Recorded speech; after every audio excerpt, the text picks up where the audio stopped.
السلام عليكم.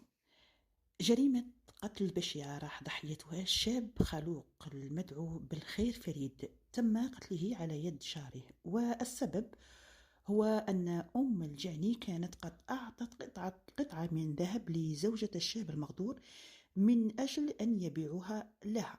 ومن بعد بيعها أدركت أم القاتل أن هناك نقصا في ثمن الذهب، وأخبرت ابنها المجرم، فذهب إلى الضحية وقام بالاعتداء عليه بأداة حادة.